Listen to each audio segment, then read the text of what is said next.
Sensation, le MAG. Bonjour à tous, bienvenue sur Sensation en partenariat avec TV78. Je reçois aujourd'hui Émilie Cruz-Barthélémy, chargée de communication à la batterie de Guyancourt. Bonjour. Bonjour, merci de m'accueillir. Alors on va parler ensemble de la programmation du mois de novembre, mais avant ça, est-ce que vous pouvez nous présenter cette salle de spectacle basée, je le rappelle, à Guyancourt ? Alors la batterie en fait un pôle musique, donc il y a différentes activités toujours liées à la musique.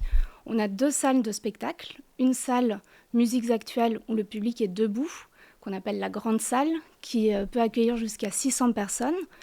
Un auditorium, donc le public est assis et l'auditorium peut accueillir jusqu'à 200 personnes, où on essaye plutôt d'investir des musiques acoustiques ou de la musique classique. On a également des studios de répétition, donc 3 studios entièrement équipés et un studio qui sert aussi à faire de l'enregistrement. Une école de musique aussi qui accueille jusqu'à 400 élèves en moyenne.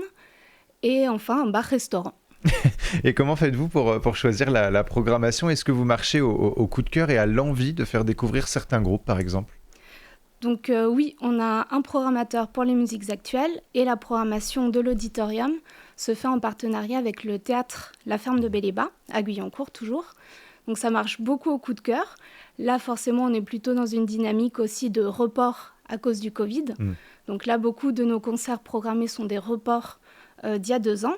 Mais en général, oui, ça se fait plutôt au coup de cœur, aux opportunités, toujours en essayant de garder un maximum d'éclectisme dans notre salle de musiques actuelle. Ça tombe bien, c'était ma prochaine question, justement. L'éclectisme, c'est important pour la batterie, pour proposer finalement pour tous les goûts. Exactement, nous on essaye de programmer autant du rock que du reggae, du blues, du métal. On essaye vraiment d'aller dans toutes les esthétiques pour que tout le monde puisse s'y retrouver. Alors on va parler de la programmation. On commence avec Brain Damage, du 18 au 20 novembre à la batterie. Que pourront découvrir les spectateurs ? Alors le concert de Brain Damage, c'est un concert très atypique puisqu'il va se dérouler sur 3 jours à raison de 3 sessions par jour. Donc les gens pourront découvrir à chaque fois un concert d'1 heure qui est proposé par Brain Damage, du coup Martin Nathan. Pour un concert qu'il a vraiment développé pendant la période du confinement. En fait, lui, il devait aller en Jamaïque avec son acolyte Samuel Clayton pour enregistrer avec Big Youth, qui est un grand musicien jamaïcain.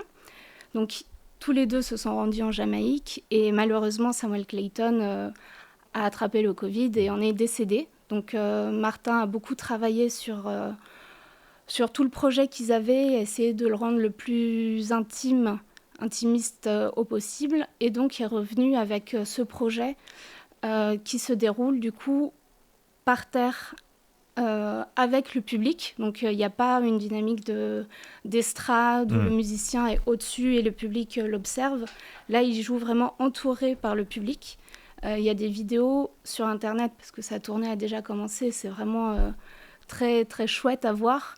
On le voit vraiment mixer devant nous et il mixe plutôt du reggae, du dub, du ska, toutes ces esthétiques qu'il a pu découvrir pendant son voyage en Jamaïque. Et alors le 20 novembre, vous organisez une nouvelle soirée studio en scène. Avant de parler des artistes, on va parler de l'événement. Pourquoi avoir décidé d'organiser régulièrement des studios en scène ? On s'est rendu compte que l'activité studio à la batterie était très importante. Il y a plus de 200 musiciens qui répètent tous les jours dans nos locaux, mais qu'au final, peu d'artistes produisaient au final sur scène devant un public. Donc là, l'idée, c'est vraiment d'aller chercher les musiciens des studios pour les faire découvrir aux spectateurs. Alors pour cette soirée, Michel & Co, Rind et Bloody Weeper seront présents sur scène. On va écouter un extrait de Amour Tella chanté par Michel & Co et on en parle juste après.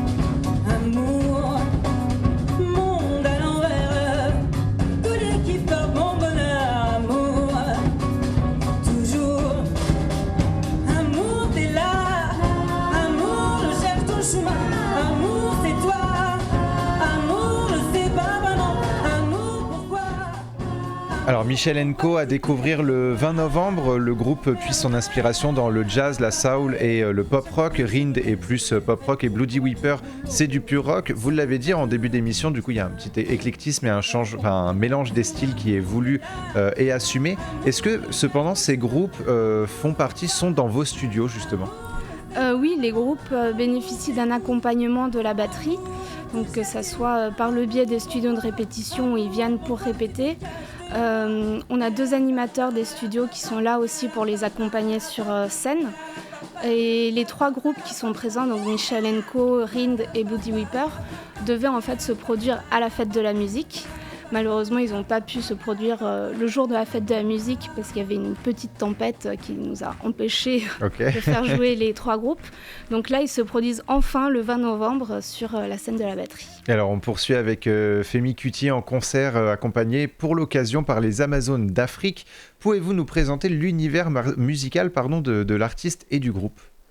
Alors les Amazones d'Afrique et Femi Kuti, c'est plutôt ce qu'on pourrait appeler de la musique du monde, mais avec beaucoup d'influences. Donc il y a de l'afrobeat, mais il y a aussi du jazz, il y a du rap. C'est vraiment un univers vraiment assez fascinant, parce qu'ils vont puiser vraiment la musique africaine ou nigérienne pour Femi Kuti, qui fait de l'afrobeat. Et c'est une musique aussi qui est très engagée par les paroles et par vraiment le projet en soi. Et les Amazones d'Afrique est un groupe purement féminin avec des influences musicales et rythmiques très actuelles.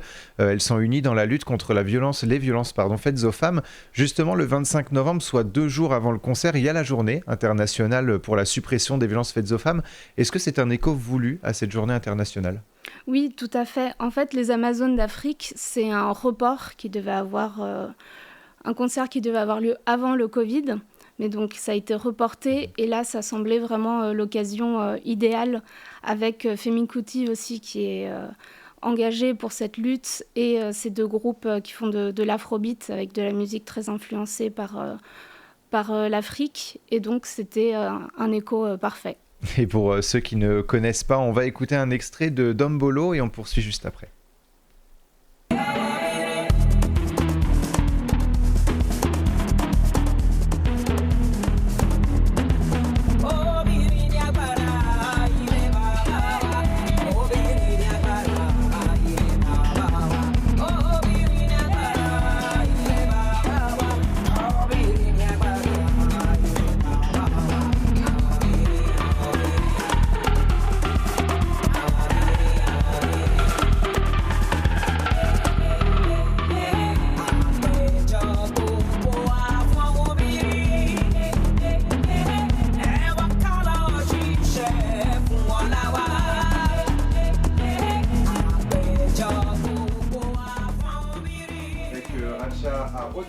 Concert à la batterie, qu'est-ce qui vous a plu dans l'univers musical de l'artiste ? Alors Racha Rodaki, c'est une pianiste qui est très connue, qui produit un répertoire baroque et qui reprend des grands musiciens baroques, notamment des musiciens qui ont composé pour le clavecin. Et elle reprend ses musiques au piano. Et donc Racha Rodaki, ça sera un concert qui sera à l'auditorium, en partenariat avec la ferme de Béléba et le théâtre de Saint-Quentin-en-Yvelines. Et donc ça c'était pour la programmation du mois de novembre. Le 4 décembre, vous organisez une scène ouverte aux artistes du territoire. Pour participer, il fallait s'inscrire. Quels sont les objectifs de cette soirée ? Alors le 4 décembre, c'est la soirée qu'on appelle la sélection de la batterie. Donc plusieurs groupes vont jouer sur scène, entre 3 et 4 groupes. Les groupes proposent des compositions qui nous envoient par mail et ensuite nous en équipe on choisit les groupes qui vont se produire sur la scène de la batterie et le but c'est de découvrir des pépites musicales insoupçonnées du territoire. Une des ambitions finalement de la batterie, c'est justement d'accompagner et peut-être de faire découvrir des jeunes artistes, des artistes émergents. Oui, c'est tant faire jouer ce qu'on appelle des têtes d'affiche, donc des groupes très connus, que de faire jouer des groupes amateurs en voie de développement. Nous, on met les mêmes moyens à disposition pour des grands groupes que pour des groupes amateurs. Aucune différence. Exactement. Merci beaucoup, Émilie Cruz-Barthélémy, d'avoir été avec nous sur Sensation. Pour plus d'informations sur les spectacles, on peut se rendre sur le site labatteriedeguyancourt.fr. Et pour revoir ou réécouter cette émission, rendez-vous sur notre site et application Radio Sensation.